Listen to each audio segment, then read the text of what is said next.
And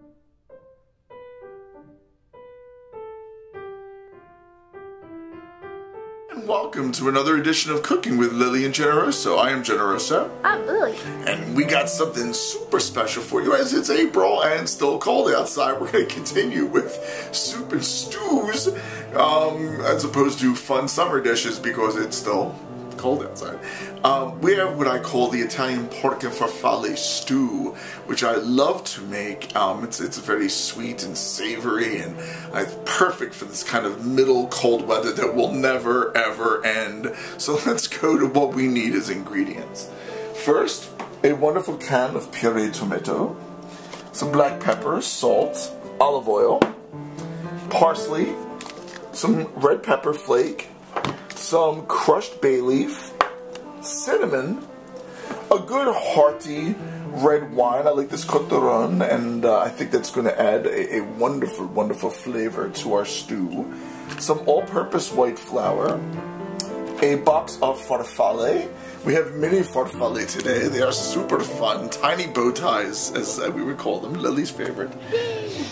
Some cloves of garlic, of course some tools, a can opener, a knife, corkscrew for the wine, wooden spoon, and 2 pounds of wonderful pork, which we are about to carve up, and a giant onion.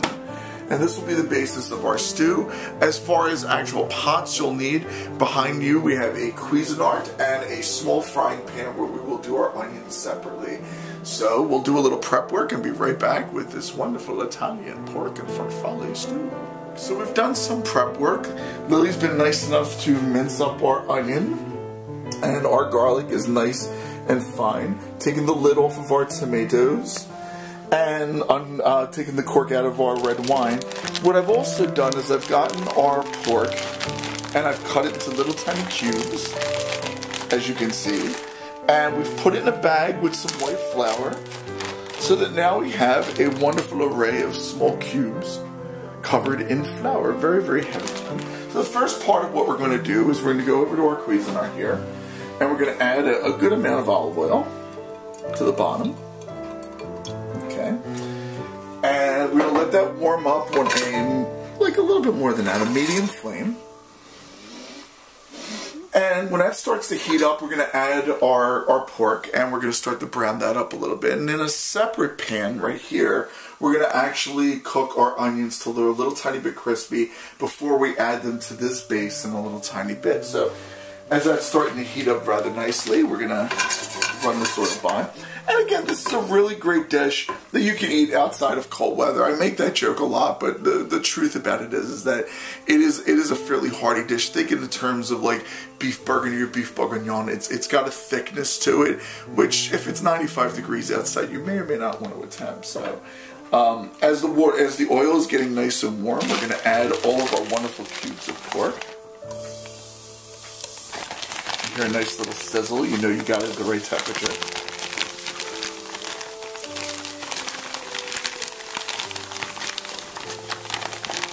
A little bit extra flour gets in there. That's nice because with the red wine, we're going to create somewhat of a roux with the red wine and the fat product that we have in there. So let's stir it up rather nicely, and we'll be back in a couple of minutes just to show you how it's going to brown, and we'll also start up our onions in just a few seconds. So as we can see, our pork is beginning to brown up really nicely in the pan. We've warmed this small frying pan up about medium temperature. We're going to add our onions to it. And why we're doing it separately at first is we want the pork to brown on its own and not taking too much of the onion at this point. But we're going to toss all this in a little tiny bit. We don't want to crush them. So bring our onions up, and we want them to brown a little bit and get a little on the crispy side. While we continue to stir our pork as well. And we'll be back in about a minute to show you where both of these are. So, our pork is beautifully browned. Lily's been nice enough to tend to the onions, so they're nicely browned as well. Add maybe like a half a teaspoon of sugar to the mix just to kind of help it along. And about maybe a half a tablespoon of butter. Now we're going to add this all to our wonderful beef. Pork. Pork. I keep forgetting what I'm doing because I am insane. To this, we are now going to add 1 heaving cup of the coteron. Gonna go nice and crazy. We're gonna add about 1/3 of this can of tomato puree. We are going to add, honestly, about a teaspoon of cinnamon. We don't use exact measurement in this house, so that's fine. A couple of shakes of parsley.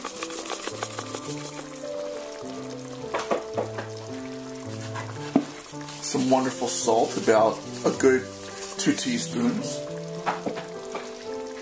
Black pepper, about the same amount. A bit of crushed bay leaf. And unlike large bay leaf, you don't have to worry about people ingesting these. Our red pepper flake. And again, it's got a nice little punch to it, but it's not severe, so put in about a tablespoon or so. And our garlic.